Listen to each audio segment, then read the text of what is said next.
آپ دیکھ رہے ہیں ایون مشاعرہ میڈیا پر۔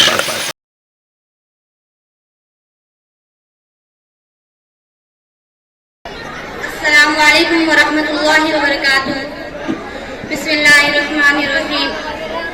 الحمد للہ نحمده ونستعینه ونستغفره ونعوذ باللہ من شرور انفسنا ومن سیئات اعمالنا، من یهده اللہ فلا مضل له ومن یضلل فلا هادی له، واشهد ان لا الہ الا اللہ وحدہ لا شریک له، واشهد ان محمدا عبده ورسوله، فإن أصدق الحديث كتاب الله، وخير الهدي هدي محمد صلى الله عليه وسلم، وشر الأمور محدثاتها، وكل محدثة بدعة، وكل بدعة ضلالة، وكل ضلالة في النار۔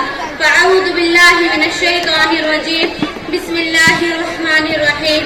لتبلغن في أموالكم وأنفسكم ولتسمعن من الذين أوتوا الكتاب من قبلكم ومن الذين أشركوا أذى كثيرا وإن تصبروا وتتقوا فإن ذلك من عزم الأمور۔ تمہیں مال و جان دونوں کی آزمائشیں پیشہ کر رہیں گی اور تم اہل کتاب اور مشرکین سے بہت سی تکلیف دہ باتیں سنو گے۔ اگر ان سب حالات میں تم صبر اور خدا ترسی کی روش پر قائم رہو تو یہ بڑے حوصلے کا کام ہے۔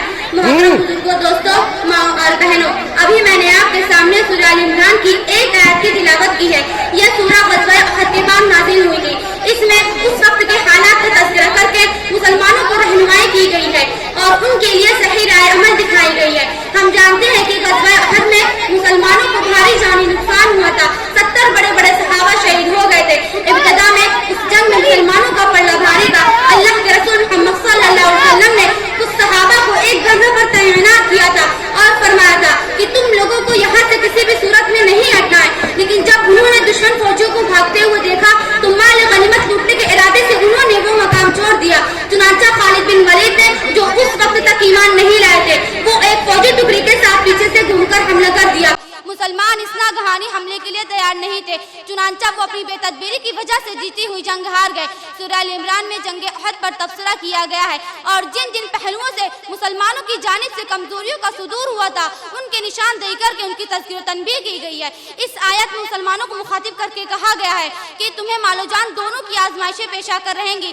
گویا اسلام قبول کرنا، اس پر قائم رہنا، آزمائشوں کو دعوت دینا ہے۔ اہل ایمان جب اسلام کا کلمہ بلند کرتے ہیں تو ان کے دشمن سرگرم ہو جاتے ہیں، ان کو ستانے اور تکلیف پہنچانے کی کوشش کرنے لگتے ہیں۔ اللہ تعالیٰ نے جتنے پیغمبر بھیجے ہیں سب پر ایمان لانے والوں کے مخالفین نے طرح طرح سے ستایا، انہیں اذیتیں پہنچائی، ان کا جینا دوبر کر دیا۔ خاتم النبیین حضرت محمد صلی اللہ علیہ وسلم پر ایمان لانے والوں کو بھی اسی طرح کی آزمائشوں سے دوچار کیا گیا، چنانچہ انہیں مخاطب کر کے کہا گیا احسب الناس ان یترکوا ان یقولوا آمنا وهم لا یفتنون ولقد فتنا الذین من قبلهم فلیعلمن اللہ الذین صدقوا ولیعلمن الکاذبین۔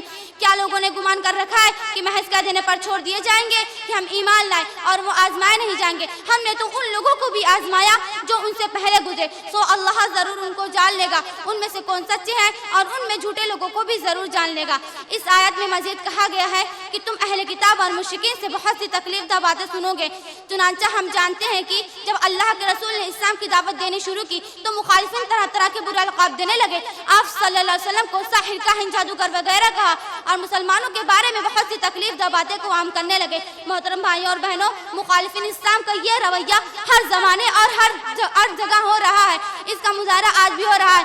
آج ہم مسلمان ستائے جا رہے ہیں، ہمارے بنیادی حقوق پامال کیے جا رہے ہیں، ہمیں سکون و اطمینان کے جینے کے حق سے محروم کیا جا رہا ہے، ہماری مسجدوں، گھروں، کاروباروں کے مقامات پر حملے کیے جا رہے ہیں اور مسجدوں پر حملہ کر کے میناروں پر بھگوا جھنڈا لہرانے کی کوشش کی جا رہی ہے۔ یہ سب مسلمانوں کو ستانے اور تکلیف پہنچانے کی ہی مختلف صورتیں ہیں۔ اس آیت میں یہ بھی بتایا گیا ہے کہ ان سے نپٹنے کا طریقہ کیا ہے۔ اللہ تعالیٰ نے فرمایا ہے کہ اگر تم ان سب حالات میں صبر اور خدا ترسی کے روش پر قائم رہو تو یہ بڑے حوصلے کا کام ہے۔ سورہ آل عمران میں دوسری جگہ دشمنان اسلام کے حوالے سے کہا گیا ہے ان تمسسکم حسنۃ تسؤہم وان تصبکم سیئۃ یفرحوا بها وان تصبروا وتتقوا لا یضرکم کیدہم شیئا ان اللہ بما یعملون محیط۔ اس آیت میں دو چیزیں اختیار کرنے کی ہدایت دی گئی ہے، ایک صبر، دوسرا تقوی۔ صبر قرآن مجید کی ایک اہم اصطلاح ہے، انبیاء کو اس کی تاکید کی گئی ہے، اہل ایمان کو اس کی تلقین کی گئی ہے، اس کے فوائد و ثمرات بیان کیے گئے ہیں اور اس کے اچھے انجام کی خبر دی گئی ہے۔ صبر کا مطلب یہ نہیں ہے کہ ہر طرح طرح کے مظالم برداشت کیے جائے اور ان کا مقابلہ کرنے کی کوئی تدابیر اختیار نہ کی جائے۔ صبر کا مطلب یہ نہیں ہے کہ ہاتھ پر ہاتھ دھرے بیٹھے رہا جائے اور تمام مصائب و مشکلات کو تقدیر کے حوالے کر دیا جائے، بلکہ صبر استقامت اور پامردی کا دوسرا نام ہے۔ صبر اس عزم مصمم کا نام ہے کہ حالات چاہے جتنے خراب اور نامساعد ہو لیکن ایمان پر قائم رہنا ہے اور اس کی حفاظت کی ہر ممکن کوشش کرنی ہے۔ صبر کا مطلب آزمائشوں کے تپیڑوں میں قدموں کو ڈگمگانے نہیں دینا ہے، بلکہ حالات کا دیوانوار مقابلہ کرنا ہے، اس کو سدھارنے اور بہتر بنانے کی تدابیر اختیار کرنی ہے۔ صبر کا مطلب خود سپردگی اختیار کرنا یا سر جھکا دینا نہیں ہے، بلکہ مضبوطی کے ساتھ کھڑے رہنا اور ظالموں کا بھرپور مقابلہ کرنا ہے۔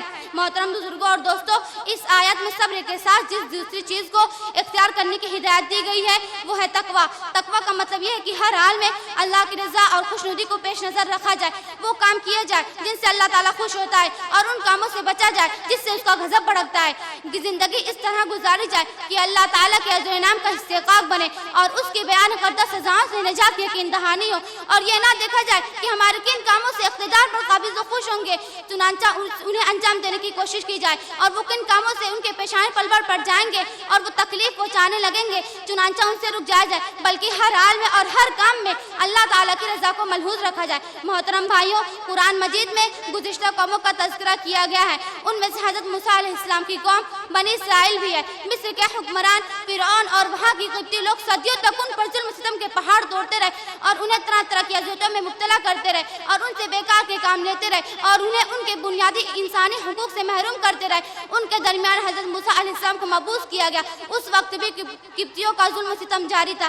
حضرت موسیٰ علیہ السلام نے بنی اسرائیل کو نصیحت کرتے ہوئے فرمایا، استعینوا باللہ واصبروا ان الارض للہ یورثها من یشاء من عبادہ والعاقبۃ للمتقین۔ اللہ سے مدد مانگو، صبر کرو، زمین اللہ کی ہے، اپنے بندوں میں سے جس کو چاہتا ہے اس کا وارث بناتا ہے، اور آخری کامیابی انہی کے لیے جو اس سے ڈرتے ہوئے کام کرے۔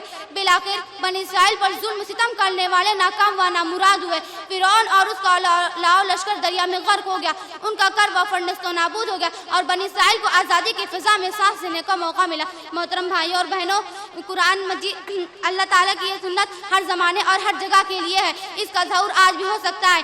آج ہم مسلمان ستائے جا رہے ہیں، ہمارے بنیادی حقوق پامال کیے جا رہے ہیں اور ہمیں انسانی حقوق سے جینے کے حق سے محروم کیا جا رہا ہے، اور ہماری مسجدوں، گھروں، کاروباروں کے مقامات پر حملے کیے جا رہے ہیں اور ہمیں خوف و دہشت میں مبتلا کرنے کی کوشش کی جا رہی ہے۔ یہ سب مسلمانوں کو ستانے اور تکلیف پہنچانے کی ہی مختلف صورتیں ہیں جن کا آیت میں تذکرہ کیا گیا ہے، اور ہماری مسجدوں، گھروں، کاروبار، مقامات پر حملے کیے جا رہے ہیں اور ہمیں پریشان دل اور دل بحثت میں رکھنے کی کوشش کی جا رہی ہے۔ ان سب سے ہمیں پریشان دل اور دل بحثت ہونے کی ضرورت نہیں ہے، یہ ضرور بدلیں گے، بس شرط یہ ہے کہ ہم سب استقامت کا ثبوت دیں اور تقویٰ کی روش اختیار کریں۔ وآخر الدعوانا الحمدللہ رب العالمین۔